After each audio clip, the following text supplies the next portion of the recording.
once again, a beautiful offering from our music ministry. And they even dressed together. Did you see that? Beautiful.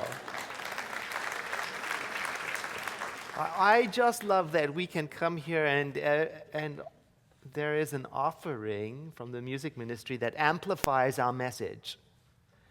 You know, and I was going to say we're very lucky. But then I remembered one of my teachers said, you know, there's no such thing as luck.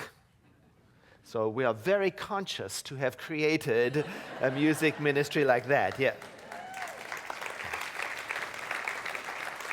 Way to go, Edward, to take responsibility for everything, right?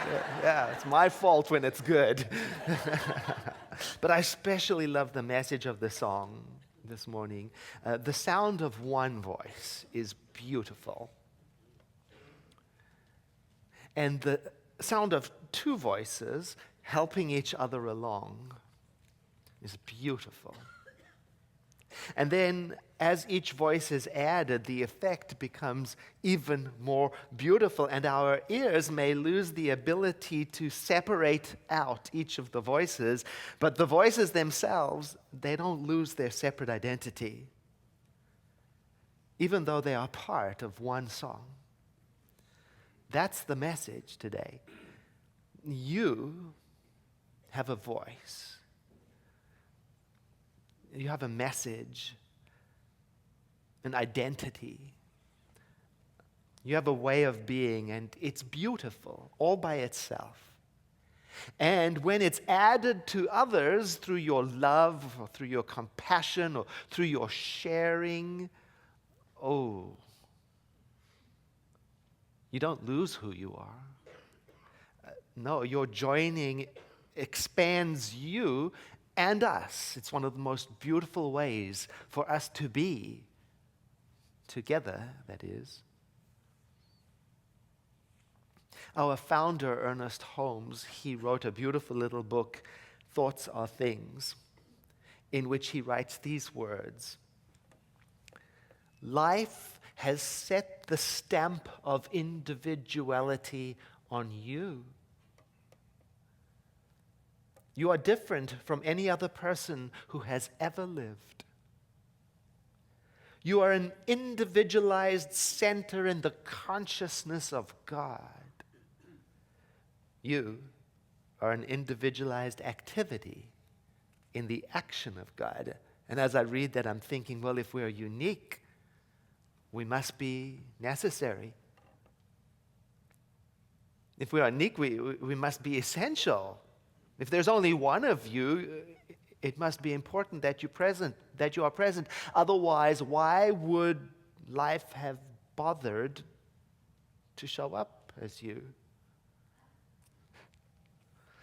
So let's personalize that reading. You know how I love to personalize things. Why don't you read that with me? Life has set the stamp of individuality on me. I am different from any other person who ever lived. I am an individualized center in the consciousness of God. I am an individualized activity in the action of God. I am unique, but not separate. Oneness doesn't mean sameness. So the song that we sing becomes better because of adding my uniqueness. And it does depend on how I add my uniqueness, right? You know what I'm talking about. Nobody. You know, one of the great experiences of my life was playing in an orchestra. I played in the symphony, and I played in opera orchestras in the pit. It was wonderful. You know, you learn a lot about life playing in an orchestra. One of the things I learned is that each instrument has its individual character and its range and its feel. And then different soundscapes become possible when you blend various instruments together. And I guess in an infinite number of ways. If you put a flute and an oboe together, it's different from when you put a clarinet and a horn together. It's like mixing paints. Oh, it's exquisite. And one of the greatest lessons I learned from playing in the orchestra is the lesson of cooperation and collaboration, because I've got to know which instrument has the melody. Everyone can't play as loud as possible all the time.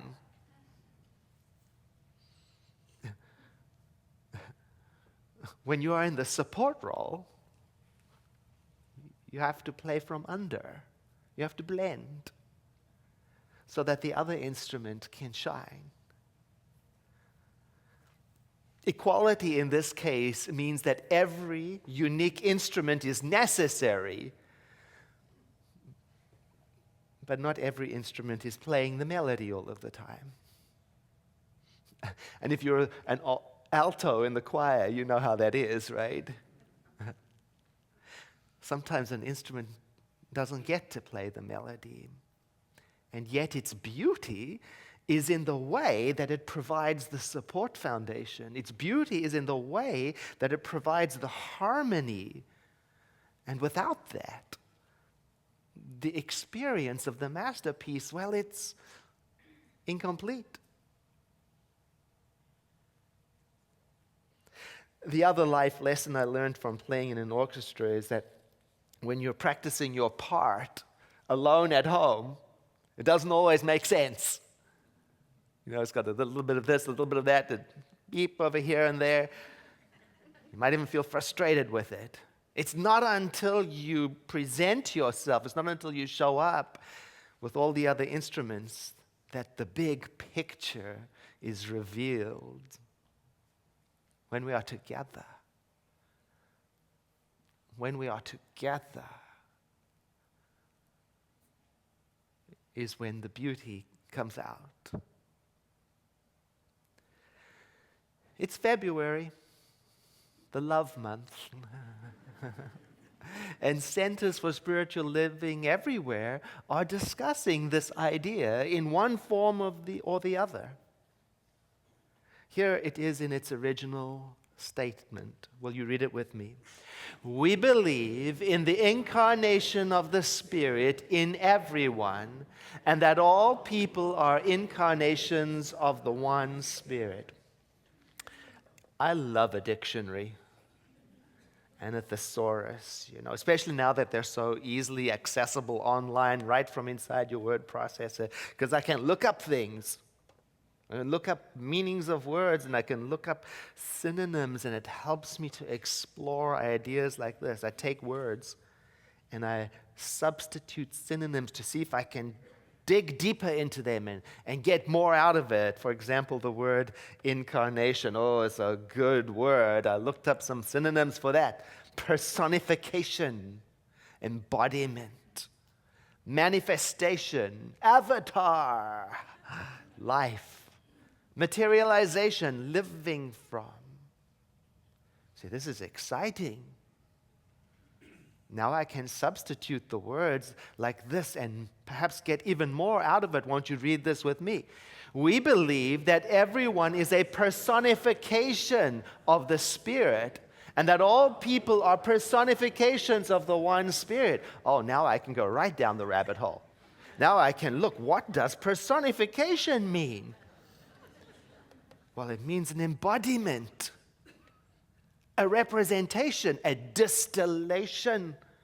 It means an image of something, not just any old ordinary image of something, the epitome of something. And you are that. You are all of that. So try this. Please say, I am the epitome of Spirit. I am the epitome of Spirit. Yes, the ultimate essential expression. Try this. Say, I am the image of Spirit. I am the image of Spirit. Yes, created in the form, in the likeness, and from the thing itself. Say, I am the embodiment of Spirit. I am the embodiment of Spirit. Yes, you represent Spirit in this space-time continuum. Say, I am the distillation of Spirit. I am the distillation of Spirit. Yes, it all boils down to you. Yes. Yes. Yes. But, like the wave is in the ocean, you've heard that. The wave cannot be the wave without the ocean. The wave cannot say, I'm an individual. And you know what? I'm stepping out of this sea of chaos and change. I won't have it. The wave cannot say, look, I'm not going to participate in this anymore. You know, one day it's going to be the last time I'm going to roll up that beach and I'm going to get up and walk away. I don't want anything to do with this. No, the wave is in its glory when it expresses ocean. Individualized, but never separate. Unique, but never separate. Oh, you know, it makes me want to go to the beach. You know, it makes me want to go to the beach right now and enjoy every wave, because now I realize it's unrepeatable.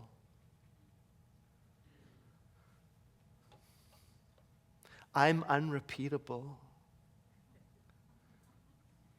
You are unrepeatable. Let's try another synonym together. We believe that everyone is an embodiment of the Spirit, and that all people are embodiments of the one Spirit, and you and I can do whatever we want with that. It can lay asleep in us like a seed waiting. Or we can grasp hold of it and do something with it. That's a beautiful question. What am I doing with the Spirit of life within me? Because, after all, I'm using it every day. I embody it. That's a beautiful phrase to let run loose in me all day. I embody Spirit. I embody Spirit. I embody Spirit. I embody Spirit. Or we could use one of the other synonyms like from these. Won't you read it? We believe that Spirit manifests in everyone. We believe that everyone is an avatar of Spirit. Oh, that's a beautiful phrase to play with. Spirit manifests in me. Spirit manifests in me. Manifest is another one of those lovely words to explore. In this sentence, it means that Spirit reveals itself in you. Or Spirit displays itself through you. Or Spirit shows itself as you. And that's what it means to be an avatar. And that's what you are.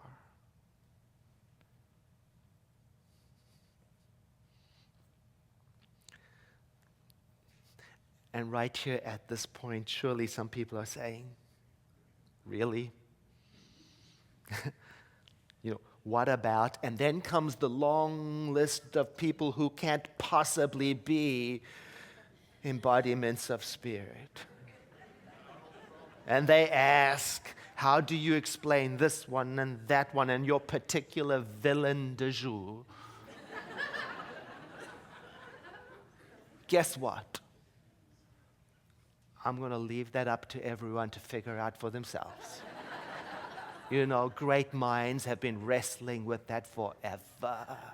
And any response and answer is good as the next one. What I'm chiefly interested in today is whether or not you and I can see ourselves in that light, whether or not we can get comfy and cozy and close and personal with the idea that Spirit is displaying itself through us. Imagine a great window. And on the other side of the glass is a perfect scene of nature. Trees, mountains, sky. Spirit displaying itself as reality. Now imagine someone replaces the glass and they use a colored glass that is warped. Now everything that we see is distorted or blurred, colored. What has happened to the original scene? Nothing. It is still there in its pristine state. It's the filter through which we are looking, however, that is distorting the view. And spiritual living is about cleaning up the filter, installing a new glass so that we can see things as they are, clearing away the images of opinion, reactiveness, separateness, so that we can return to an unobstructed view of the one life. So we keep at it. We keep exploring the ideas that bring us home in our view. That's a beautiful sentence to let run loose in your consciousness. I am cleaning up my view. I am cleaning it up. Try this one. We believe that everyone lives from the Spirit and that all people are living from the one Spirit. There isn't anything else to live from. I live from Spirit. There isn't anything else to come from. I come from Spirit. There isn't anything else to belong to. I belong to Spirit, and there is no restriction on how I am going to express that or use the beautiful creative power of my mind. The good news to me is that no matter how I have used it up until this point, I'm always standing on the precipice of an infinity of change possibilities. No matter what I have thought about myself up until now, I can clean that up. No matter what I have contributed to this world up until now, I can clean it up. No matter what I have done with my love and my compassion and my forgiveness, I can clean it up.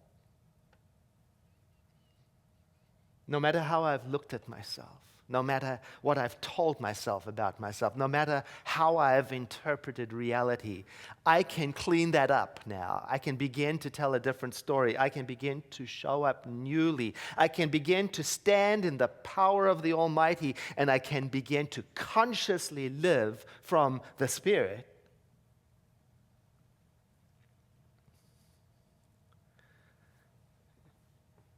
You live because life lives in you.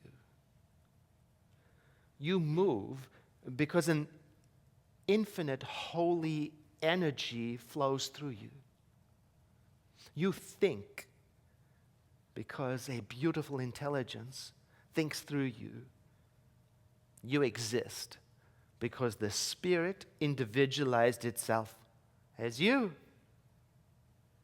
That is why it is appropriate to call your life the temple of the living God.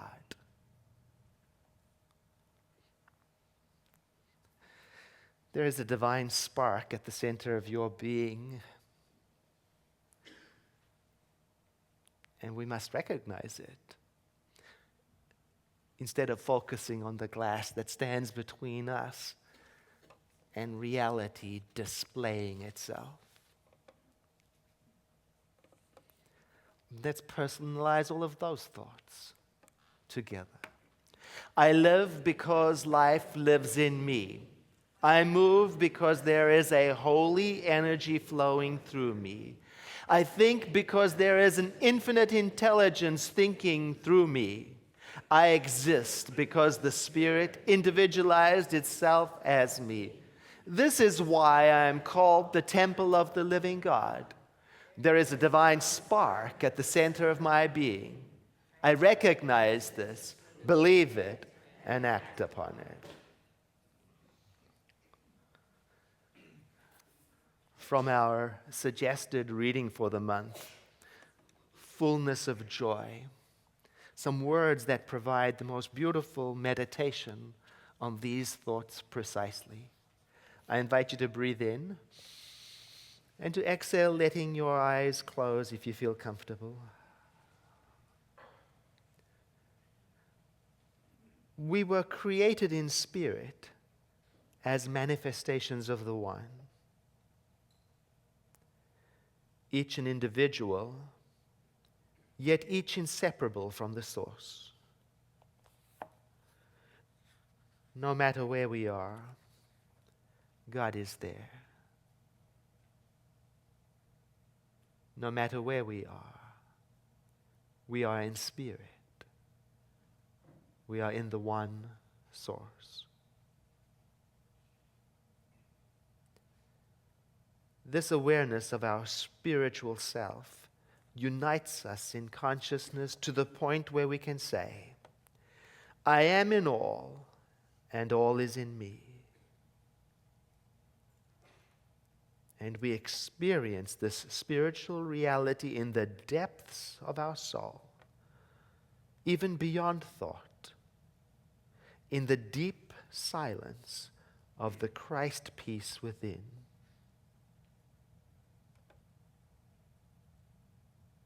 We see and hear and know creation on this level through our developed spiritual senses.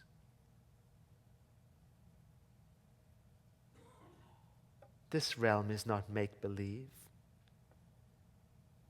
It is apparent to anyone with eyes to see or ears to hear.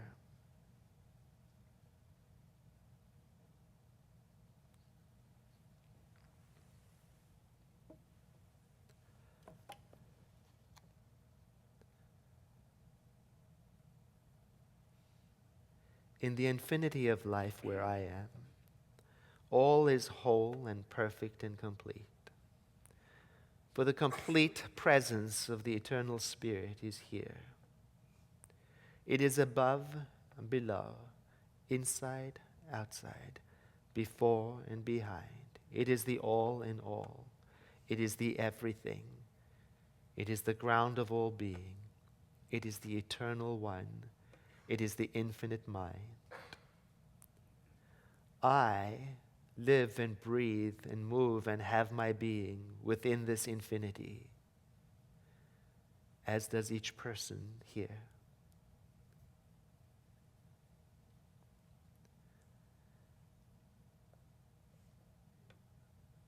As I acknowledge our unity through the one life, to each other and with all creation, the realization emerges that I am infinitely a part of all that is. That the nature of the infinite one is my nature. That its splendor is my splendor. That there is that within me, within us, that is kin with divinity. And I accept today that the infinite one displays itself through me. There is a holy energy flowing through me. There is an infinite intelligence thinking through me.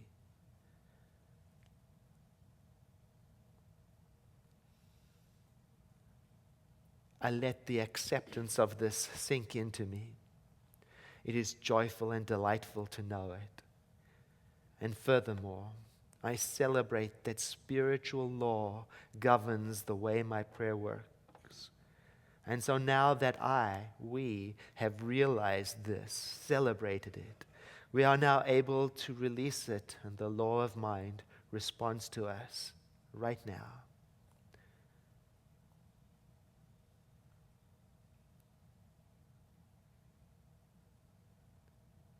And we say, and so it is.